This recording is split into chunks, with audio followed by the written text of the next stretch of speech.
ఎన్నుకొని 3 సంవత్సరాలు అవుతుంది. ఈ 3 సంవత్సరాలలో ప్రతి సామాజిక వర్గానికి న్యాయం జరిగింది, న్యాయం జరుగుతూ వస్తుంది. కానీ బంజారా సామాజిక వర్గానికి సింగిల్ లార్జెస్ట్ కమ్యూనిటీ ఈ తెలంగాణ రాష్ట్రంలో, సింగిల్ లార్జెస్ట్ కమ్యూనిటీ అయినటువంటి ఈ తెలంగాణ రాష్ట్రంలో బంజారా సామాజిక వర్గానికి బడ్జెట్ లేదు, కార్పొరేషన్లో అవకాశం లేదు, ఎమ్మెల్సీలో అవకాశం లేదు, రాజ్యసభలో అవకాశం లేదు, మంత్రివర్గంలో అవకాశం లేదు.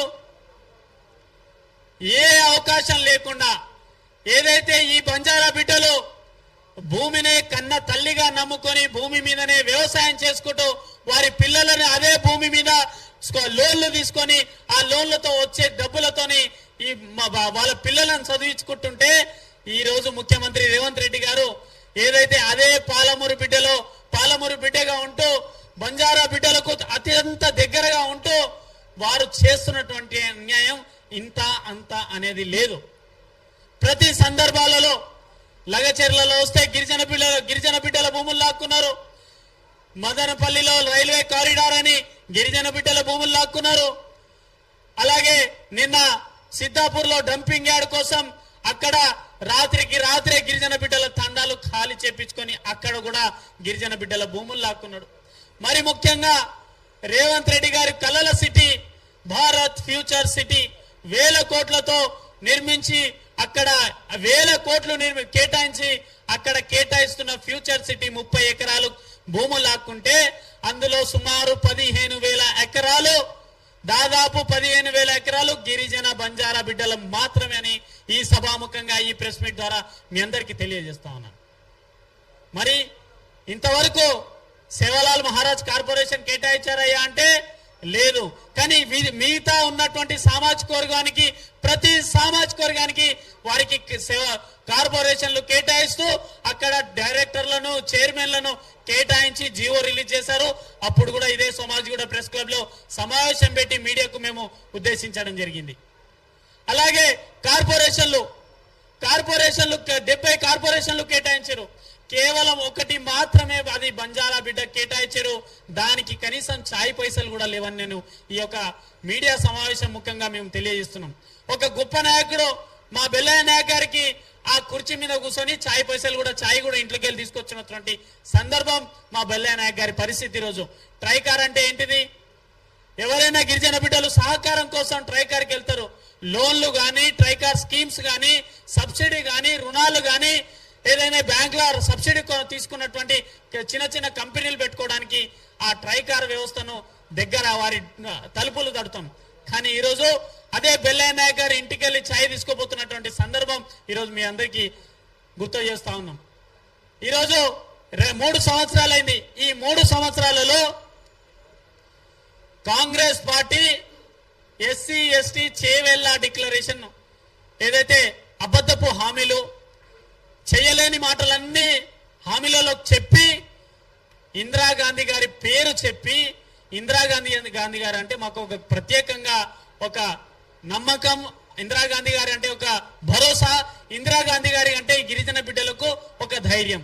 ఇందిరాగాంధీ గారి పేరు చెప్పి సుమారు 64 నియోజకవర్గాలు బంజారా బిడ్డలు 50 నుంచి 40 నియోజకవర్గాలు ఎక్కడైతే ఓట్లు వేశారో అక్కడ మాత్రమే కాంగ్రెస్ పార్టీ గెలిచి అక్కడ మాత్రమే బంజారా బిడ్డలు వేసిన తర్వాత ఈరోజు ప్రజాపాలన ప్రభుత్వం తెచ్చుకొని రేవంత్ రెడ్డి గారు ముఖ్యమంత్రి అయ్యారు, ఉత్తమ్ కుమార్ రెడ్డి గారు మంత్రి అయ్యారు, కోమటిరెడ్డి గారు మంత్రి అయ్యారు.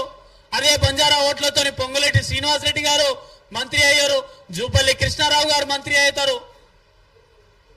అందరూ మంత్రులు అయ్యారు. కానీ ఓట్లేసి గెలిపించి మేమంతా కుర్చీలో కూర్చోబెడితే ఇప్పటి వరకు కూడా మాకు మంత్రి పదవి కేటాయించడానికి మనసు ఒప్పుకోవట్లేదు ముఖ్యమంత్రి రేవంత్ రెడ్డి గారికి. అందుకే ఈ బంజారా సేవాదల్ అల్టిమేటం జారీ చేయబోతుంది. మేము ఎక్కడ కూడా ఏ పార్టీలకు కానీ తల వంగే పని చెయ్యమని చెప్పేసి కూడా ఈ మొదటి సమావేశం ద్వారా మా నాయకులతోని మా సలహాలు తీసుకొని మా నాయకులతోని మాట్లాడిన తర్వాత నేను ఒక ప్రెషర్ గ్రూప్ గా బంజారా సేవాదల్ రాష్ట్ర వ్యాప్తంగా ప్రెషర్ గ్రూప్ గా క్రియేట్ కాబోతుంది.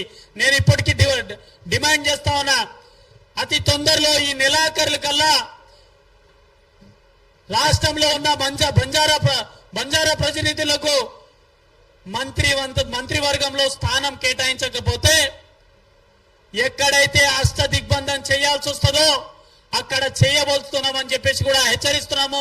అతి తొందరలోనే ఆ కార్యక్రమాన్ని కూడా మేము ప్రారంభిస్తాం. అతి తొందరలోనే ఆ కార్యక్రమాన్ని కూడా మేము డేట్ ని కూడా అనౌన్స్ చేయబోతున్నాం. ఇక వదిలిపెట్టాము. రావాల్సిన బడ్జెట్ రావాలి, విద్యలో మాకు వాటా రావాలి, సామాజికంగా న్యాయం జరగాలి. అలాగే మా పోస్టర్ యొక్క ఆలోచన మీ అందరికీ మేము సేవాలాల్ మహారాజ్ గురించి చెప్తాను. సేవాలాల్ మహారాజ్ గారి జయంతి రోజు ఈ రాష్ట్ర ప్రభుత్వం సెలవు దినంగా కేటాయించాలి. ఇప్పటి వరకు ఏదో ఆప్షనల్ హాలిడేగా మాత్రమే కేటాయించి అక్కడ హాలిడే ఇవ్వకుండా చాలా మంది ఉద్యోగస్తులకు ఇబ్బంది పెడుతున్నటువంటి సందర్భాలలో మనం చాలా చూసాం. కానీ ఇప్పటి నుంచి బంజారా సేవాదల్ ప్రతి అంశం పైన ప్రజల మధ్యలో ఉంటుంది కాబట్టి మేము ఇప్పటికీ డిమాండ్ చేస్తా ఉన్నాం. సేవాలాల్ మహారాజ్ గారి జయంతిని అధికారికంగా సెలవు దినంగా ఇక్కడ రాష్ట్రంలో ప్రకటించాలి. అక్కడ బీజేపీ గవర్నమెంట్ కేంద్రంలో కూడా జాతీయ సెలవు దినంగా ప్రకటించాలి అని చెప్పేసి మా మొదటి డిమాండ్ గా ఈ సేవాలాల్ మహారాజ్ గారి జయంతి రోజు. అలాగే సేవాలాల్ మహారాజ్ గారి జీవిత చరిత్రను చాలా మంది ఇప్పుడు వచ్చే ఈ జంజీ బ్యాచ్ ని మర్చిపోతా ఉన్నాము. సేవాలాల్ మహారాజ్ గారి జీవిత చరిత్రను పాఠ్య పుస్తకంలో చేర్చాలని ఈ బంజారా సేవాదల్ డిమాండ్ చేస్తా ఉంది. అలాగే ఇక్కడ ఉన్నటువంటి బంజారా హిల్స్ లో బంజారా భవన్ ఉన్నది. ఈ బంజారా భవన్ కేవలం ఇక్కడ ఉన్నటువంటి మా మైనారిటీ సోదరులు కేవలం మ్యారేజ్లకి, బర్త్డే పార్టీలకు, కిటీ పార్టీలకు వాడుతా ఉన్నారు. అంటే ఇక్కడ మా ఆత్మగౌరవాన్ని మమ్మల్ని తొక్కుతున్నారు, మా ఆత్మగౌరవాన్ని దెబ్బతీస్తా ఉన్నారు. ఈ రోజు బంజారా బిడ్డలు బంజారా సేవాదల్ని ఒక కార్యక్రమం చేసుకున్నామంటే 2 లక్షల రూపాయలు అడుగుతా ఉన్నారు. అతి తొందరలోనే ఈ బంజారా సేవాదల్ బంజారా భవన్ ముందు పెద్ద ఎత్తున అక్కడ ధర్నా నిర్వహిస్తుందని కూడా నేను తెలియజేస్తున్నాను. అలాగే ట్రైబల్ వెల్ఫేర్ ఆఫీస్ ముందు కూడా బంజారా భవన్ బంజారా సంఘాల ఆధ్వర్యంలో నడవాలి. అది బంజారా సంఘం ఆధ్వర్యంలో నడవాలి, కానీ మీ అధికారంలో నడవద్దు, మీరు కన్వెన్షన్ హాల్కి ఇవ్వద్దు అని కూడా డిమాండ్ చేస్తా ఉన్నాము.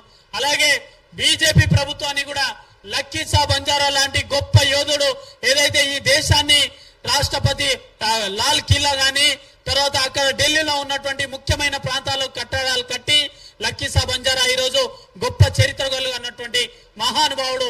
వారి స్టాచ్యూను కూడా పార్లమెంట్ లో కేటాయించాలని బీజేపీ పార్టీ మీద కూడా ఒత్తిడి తేయడానికి మేము దీన్ని కూడా అక్కడ మా లక్కీసా బంజారా ఫోటో కూడా ఉన్నది.